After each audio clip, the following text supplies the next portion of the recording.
Welcome to the podcast of Hemisphere, the official journal of the European Hematology Association. Hemisphere's podcast presents insightful, expert discussions about recent hematology publications. We hope you enjoy. Hello and welcome to the Hemisphere podcast. My name is Charles de Bock and I'm your host. p53 is one of the most frequently mutated genes in solid cancers. It's a critical hub for fate decisions linked to DNA damage and metabolic deprivation. It is also a transcription factor and is of course described as the guardian of the genome. When I actually searched for p53 in cancer in PubMed, I had over 95,000 articles. But if I did the same for p53 and myeloproliferative neoplasms, I kind of found less than 100 papers. And even though the presence of p53 mutations are associated with very poor overall survival for those patients, there's not that much literature. So why is that? And what is the role of p53 in normal hematopoiesis, as well as hematopoietic malignancies, especially myeloproliferative neoplasms? Well, to learn more, I am excited to be joined by Dr. Isabelle Plo from the INSERM Gustave Roussy University Paris in Saclay, France. I know I didn't say that correct, but that's okay.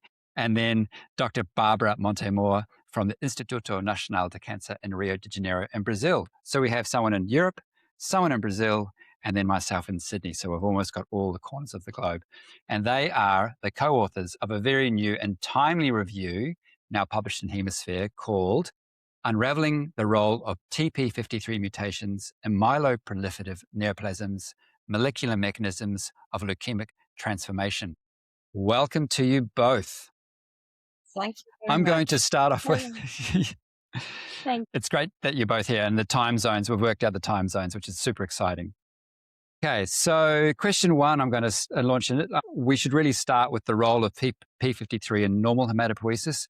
And so what do we know about p53 and its role in hematopoietic stem cells?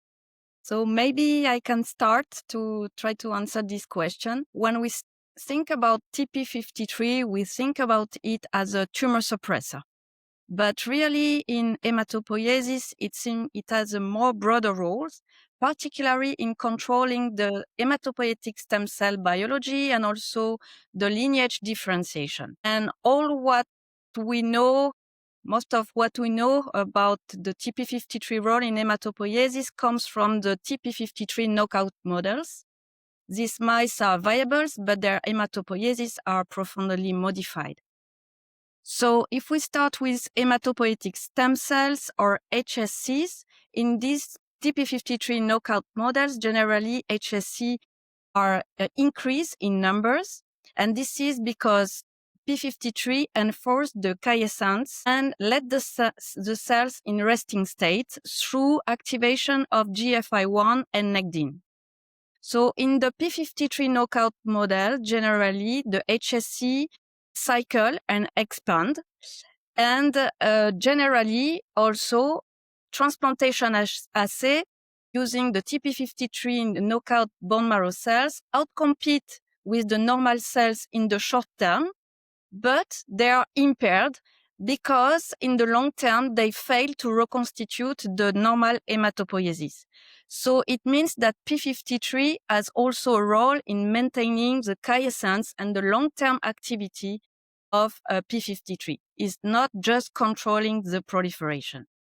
Now, if we take what is its role in the lineage differentiation, and we start with the erythropoiesis, it seems to control, in fact, the proliferation and differentiation of this lineage. In fact, under steady state, the TP53 knockout mouse model are nearly normal, but under stress condition, they recapitulate the hematopoiesis faster than the normal mice because of the increased erythroblastic proliferation. So this is important also to mention that p53 is transiently activated during the erythroblastic differentiation under the ribosomal stress.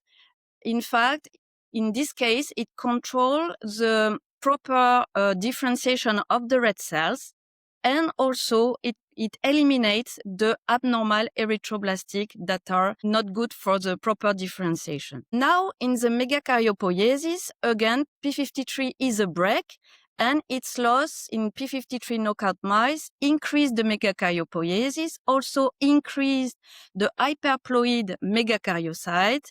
And so in this context, also the cell generated are abnormal and the platelet generated are impaired in function. So overall, p53 play a real key balancing role in hematopoiesis, ensuring long-term and quiescence in hematopoietic stem cell, but induce also a control in the lineage differentiation, particularly erythroblastic and megakaryocytic differentiation. And so too little p53 leads to expansion, and too much p53 leads to toxicity.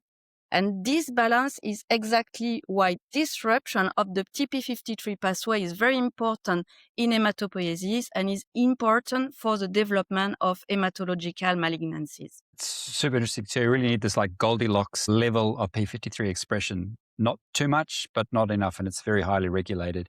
I mean, I find it fascinating that the loss of p53 actually causes this increase in stem cell fitness, but only transiently before they exhaust over the long term. I find that fascinating. Barbara, did you have any other thing to add? Otherwise, I'm going to keep going. Yes, you can keep going. Okay. So your review then moves to myeloproliferative neoplasms, and that includes essential thrombocytopenia, or ET, and polycythemia vera, or PV, as well as primary myelofibrosis. I know from the literature that the most common mutation in these cases is often the JAK2 V617F mutation, which is an activating kinase mutation. So how does the p53 mutation sit in the landscape of that mutation? And what's known about the relationship between the JAK2 V617F mutation and p53, perhaps? Maybe I'll answer this one first. So indeed, as you mentioned, the JAK2 V617F mutation is the most common mutation in myeloproliferative neoplasms. It's a mutation that arises at the hematopoietic stem cell level, and it leads to constitutive activation of the JAK-STAT pathway. So this ultimately drives the overproduction of red cells that we observe in these diseases. So what's particularly interesting is that this mutation doesn't only promote proliferation of these cells, but they also seem to downregulate p53 function. So the group of Dr. Isabelle Plo and also myself have working on these diseases, and we have for quite some time now shown that JAK2 V617F mutations increases MDM2 expression. That's a key negative regulator of p53, and so by this way, this increases p53 degradation. There is also another layer of regulation that's being described. It's a protein called PPIL2 that's a STAT5 target, and it's also seen to be upregulated in MPNs, and it acts also as a 3 ligase for p53, enhancing its degradation.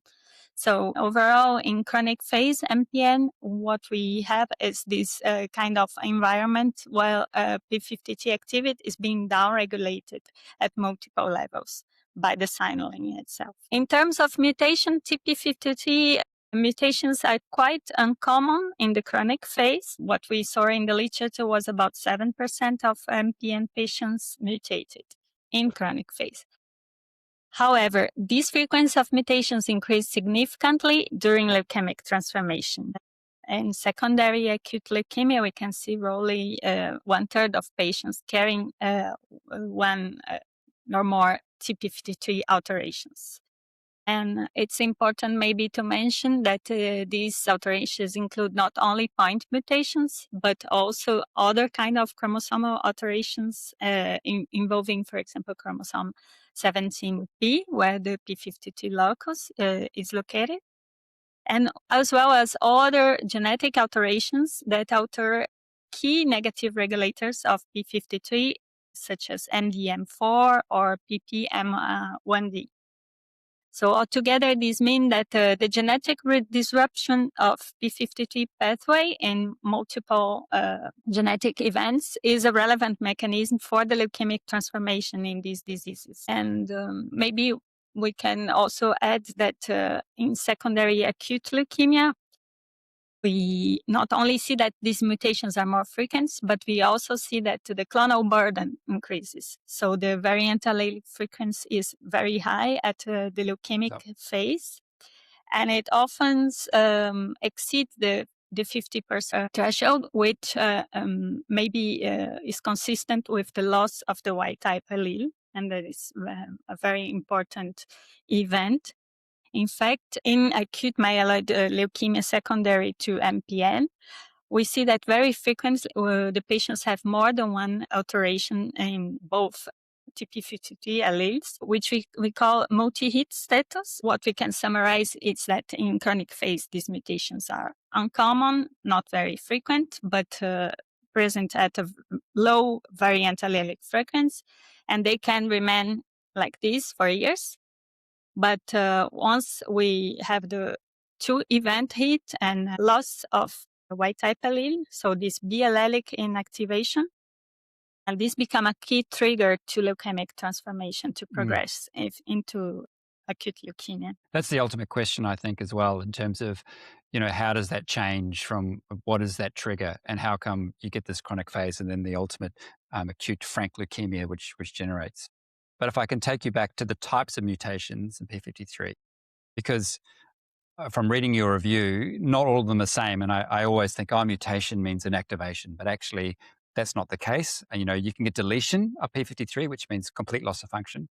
But I was intrigued that you have this missense mutation, which is at the, you corrected me before, R172H, which is in the mouse, which is equivalent to the R75H in the human. So what's the difference between complete deletion and this particular point mutation? Maybe you can describe that for me and the importance of those. Well, that seems to be a really important question because indeed not all TP53 mutations or alteration behave the same way. If you take, for example, deletions or truncating mutations, that will essentially eliminate the tumor suppressor function of TP53. The cell will lose the ability to respond to common stress, for example, DNA damage, and it's an important barrier to malignant progression that will be lost in this cell. However, for p53, more than 80% of the mutations are indeed missense mutations. And the consequences of missense mutations, particularly these, what we call hotspot mutations that are located in the DNA binding domain, this can be a little bit more complex. So as I mentioned, they typically will happen in the DBD, the DNA binding domain, and it will impair the ability to regulate canonical targets of this transcription factor. And this is kind of loss of function. But beyond this loss of function, these mutant proteins seem also to be relatively well expressed and stable, and they have been described to exert other functions. So, in particular, there's been dominant negative effect that has been also investigated mainly in solid tumors, but also in leukemia. And in addition, there is evidence from solid tumors and from experimental models that mutations such as the R175H mutation can acquire new functions, what we call oncogenic activity. And this occurs by many mechanisms, regulating different proteins or regulating other target genes. Yeah.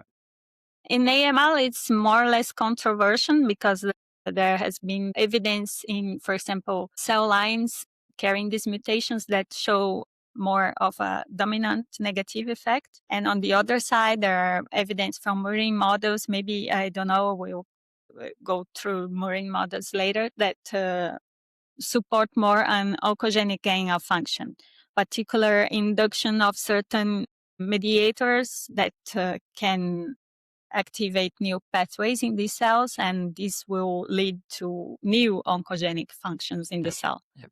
So it's quite different from loss of function. Exactly. I like the description, which was, if you lose p53, you're removing the brakes. But if you have this point mutation, you're not only removing the brakes, but you're also putting the accelerator on.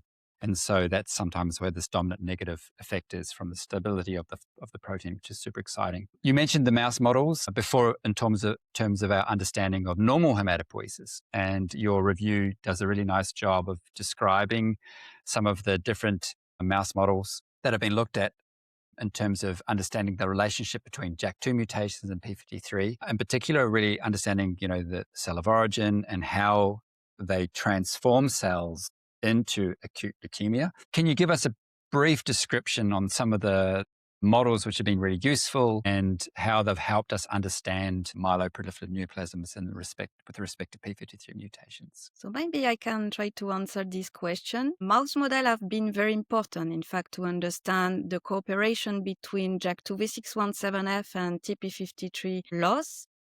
And in fact, they have shown us that both the genetics and the context matters. There have been a lot of mouse models that have been generated. First of all, that were the retroviral bone marrow mouse model. In this type of model, you overexpress the JAK2 V617F in TP53 knockout bone marrow cells and transplant these cells into lethally irradiated mice. And in these mice, the picture is very clear. First, these mice develop a rapid MPN-like phenotype, and then they rapidly progress to very aggressive erythroleukemia. Also, what was very important with this model is that it identified the key cell driver of the disease, which are the megakaryocyte erythroblastic progenitor, or MEPs, that present a lot of features of genetic instability and also show, very interestingly, a strong dependence to JAK-STAT signaling pathway, which is important then for therapy also. But these models are not perfect because in this case, you overexpress JAK2 and you have a p53 a complete loss. So it does not model completely what is found in patient. And that's why the knock-in mouse model come in the game. So in this model, you express the JAK2 V617F and the TP53 mutation at physiological levels.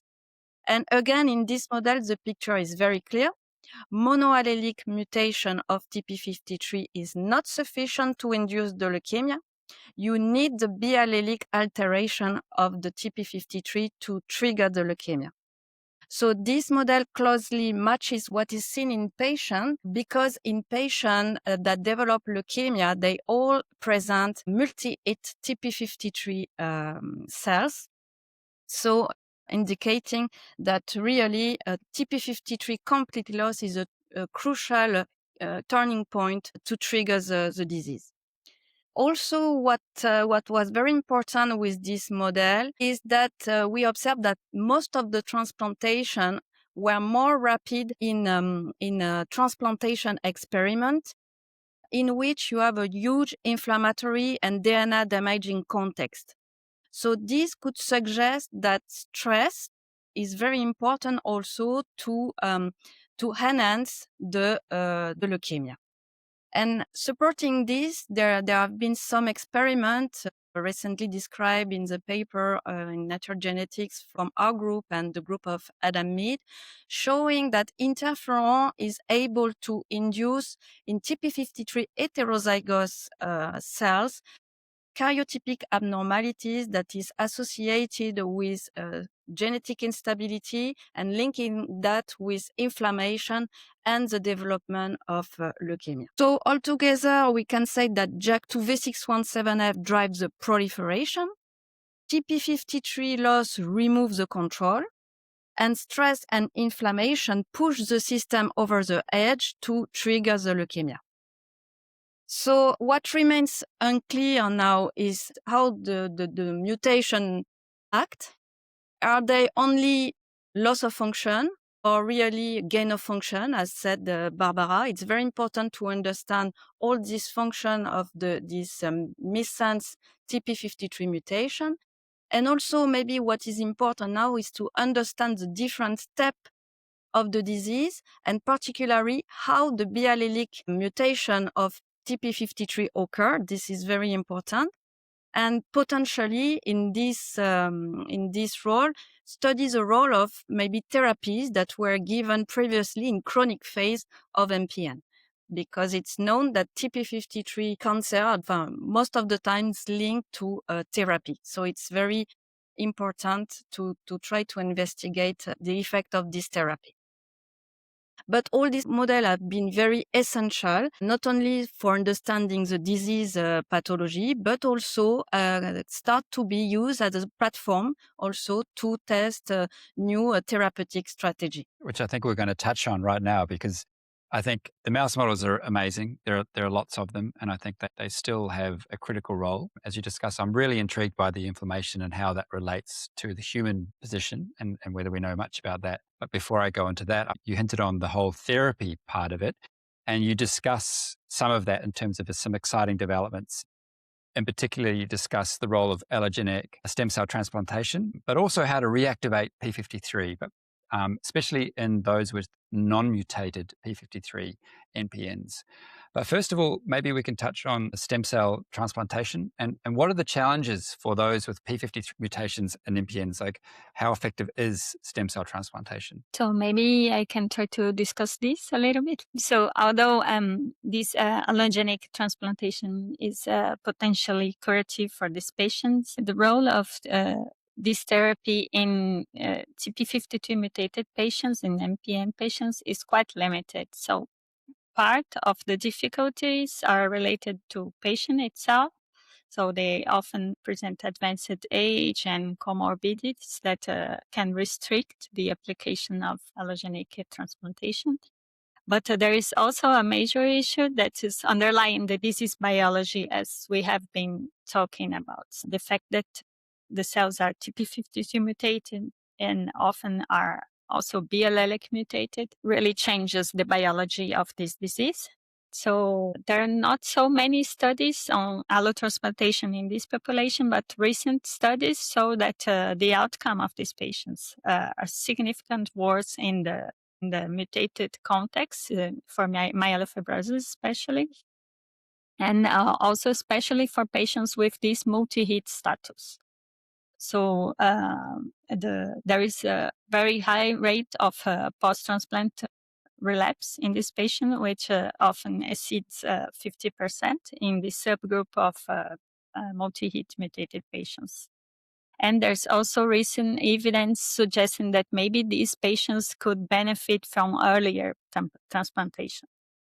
So in secondary acute myeloid leukemia, this is also a very drastic situation.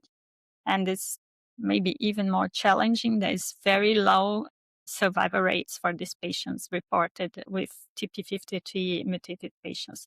So overall, this remains an option, but it certainly needs to we need to move on to try to find new strategies that will target this pathway in the disease. So reducing the relapse risk and potentially earlier intervention for these patients. Yep.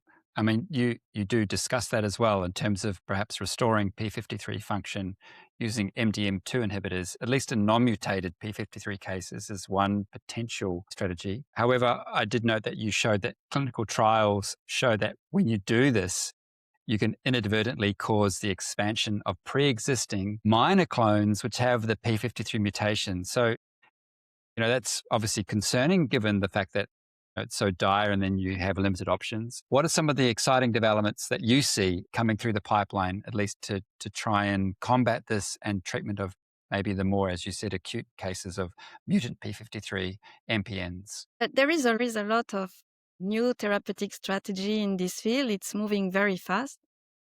But really targeting p53 in MPN is a double-edged sword, because in classical myeloproliferative, as you said, in which TP53 is not often mutated, MDM2 inhibitor has been used to antagonize the interaction between MTM2 and p53 and to restore its stability. And this makes sense because, as Barbara said, JAK2 V617F leads to p53 suppression through an increase in MDM2 protein. And in clinical trials, although it is very useful for symptoms relief and also for hematological parameters.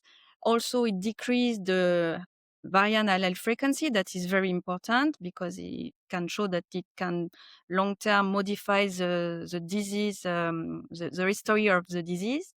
But as you said, that there are some limiting effects because it induces a lot of toxicity, mainly the gastrointestinal cytotoxicity. And more importantly, there is in some patients where there are some p53 mutated pre-existing cells that are selected by the therapy. So hopefully after cessation of the therapy, they disappeared, but this is a limiting effect in such patient that carries this TP53 clone. So in parallel, the field has moved quite quickly now, and the problem is how to fix this mutant p53. So one key approach is the p53 reactivator. In fact, these type of molecules are able to reconform the mutant p53 into a p53 normal conformation.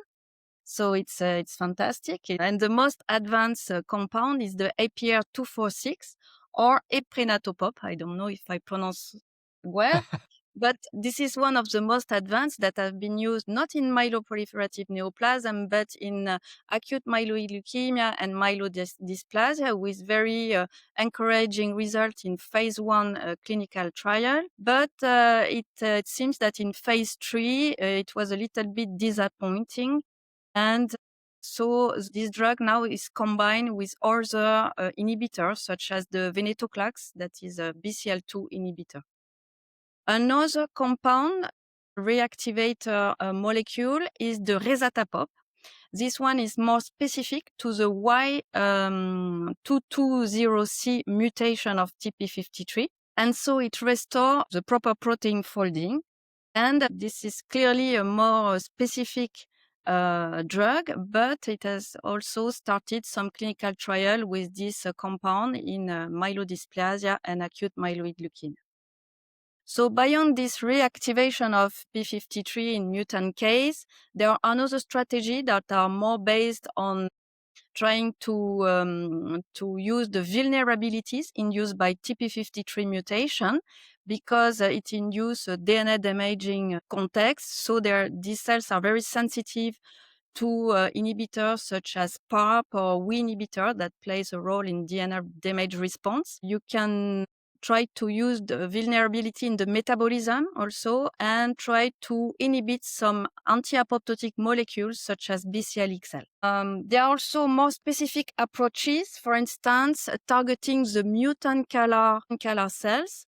In fact, in our lab, we have recently shown that monoclonal antibodies that are directed against mutant CALR are able to target the CALR mutant cells that are also TP53 multi-hit in a xenograft model. So this is very important because there you can see that is a strong dependence of the TP53 mutant cell to the JAK-STAT signaling pathway, because with this antibody you inhibit the JAK-STAT signaling pathway. So maybe it could be also an alternative strategy, but that is interesting.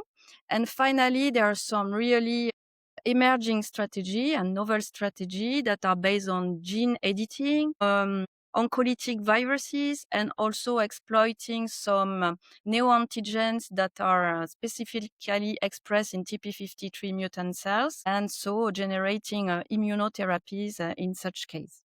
So the field is shifting toward the precision medicine in TP53 mutant case, and trying to restore proper folding of TP53 or targeting some vulnerabilities. And this open new avenues for the high-risk MPN that are a little bit less studied than AML or myelodysplasia at this point. Yeah. I'm always astounded. I'm so glad there are some very clever chemists who can work out how to have compounds which can target essentially a transcription factor which is often seen as undruggable. These aren't kinases with ATP binding pockets where you can make beautiful drugs, that they can design drugs which can do refolding, which is very exciting. I didn't even realize that they were out there. I do like the fact that we can exploit the vulnerabilities. It reminds me a lot of the BRCA1 and breast cancer and olaparib with the PARP inhibition as well, the same, synergistic impact, which is fantastic. So I think that the future is bright. Although, as you said, we have to probably combine them with different drugs. I noticed you said BCL-XL, which is, if memory serves, targeted by navitoclax, but I think navitoclax is just discontinued. That's a bit of a disappointing avenue for that particular drug. So perhaps there will be other BCL-XL inhibitors coming through. Maybe it's discontinued. Maybe it's discontinued in high-risk MPN, but maybe in post-MPN leukemia could be also another alternative to use true. this. Yep, true. Well, writing a review is always a challenge. And, I could keep going on in your paper, but I really encourage the listeners to read your paper. It's really well written. But on the writing topic, as I mentioned, I'm in Sydney, but you're both on different sides of the globe, and you wrote this beautiful review. How did you go about writing it? What advice can you give to prospective authors who are thinking about writing their own review in terms of how to limit the scope? Because, and I did mention p53 in cancer is 100,000 papers. Okay, you might have 100 papers, but sometimes having fewer papers is more challenging to write a review. Can you give some advice, and how was your journey when you wrote the review together? Maybe I can tell a little bit how it was for me, and then you can maybe add some information. So indeed, it was really a lot of work. For this review in particular, the idea of writing it and also the scope of what we were discussing, that came quite naturally because we were indeed working on projects, both our group in France, in Brazil, working on p53 MPNs. So that was really advantage because we are already dedicated to the literature and so on. So the group of Isabelle in Villejuif has been working on p53 and MPN for quite some time now. She maybe comment on more on that.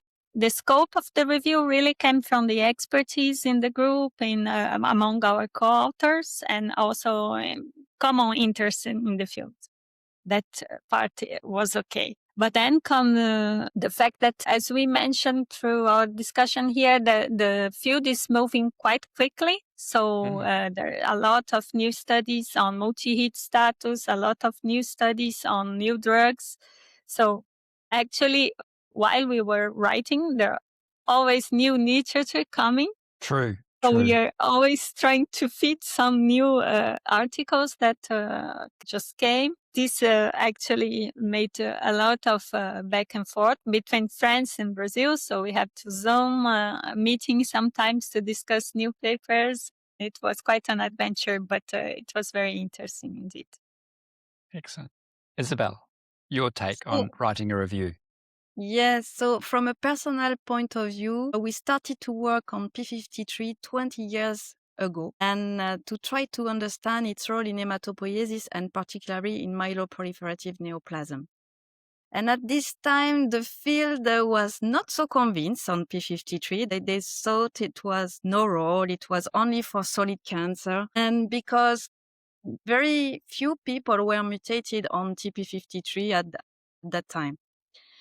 So since then, we have followed very closely the literature, and we have expanded also our project mainly now on calreticulin mutation and TP53 cooperation, particularly with the group of Barbara in Brazil. We exchanged some students and we have common project. So really for this review, it was the expertise that motivates us. And also, we don't try to be exhaustive, but try to be more coherent and to try to write more what is known, what is debated, and also where the field moves. So finally, it was a hard job because it takes us a lot of time. Because as Barbara said, the field is moving very fast, and we had to add a lot of reference each time. But I hope this review will be inspiring and insightful and timely to other people, maybe to have new hypotheses on TP53 to be able to understand better the field. Excellent.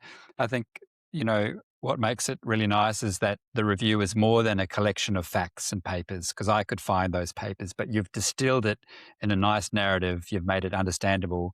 And I really like how you have really put your kind of an opinion on what you think is the direction of the field and where the gaps are in the field. I think that's really essential, because then it helps us understand where we should be going on our research. Also, it's hard to believe that, into 20 years, how the field for you has moved, because you've said not many people thought P53 was important. And just that's testament to perseverance and that grit of having to follow up with a project where you really believe that, no, this is important. It's not so much the frequency. And then with time, obviously, that's shown to be true. Many so congratulations. Yes, Sorry, many people said, no, drop this project. It's not important.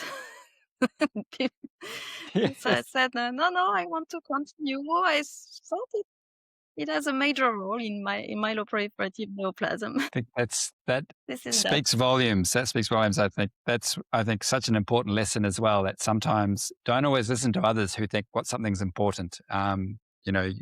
We often are the best judges of that. So that's fantastic. Okay. Thank you, Isabelle. Thank you, Barbara, for a wonderful chat about your review. I would love to point our listeners to the fantastic manuscript, which is now published in Hemisphere. It's wonderful. As you said, the field is moving fast, and I think you've done a fantastic job in collating those ideas, especially the new drugs. I really like that section in particular. So thank you once again, and I wish you well on your ongoing studies on P53 mutations and MPNs. Thank you both. Thank you very much. Thank you for Barbara. having. Thank you also, Isa, and thank you for having us in the podcast. Thank you for listening to this episode of the Hemisphere podcast. All of Hemisphere's content is open access and can be found at www.hemispherejournal.com. We hope you will join us for future podcast episodes.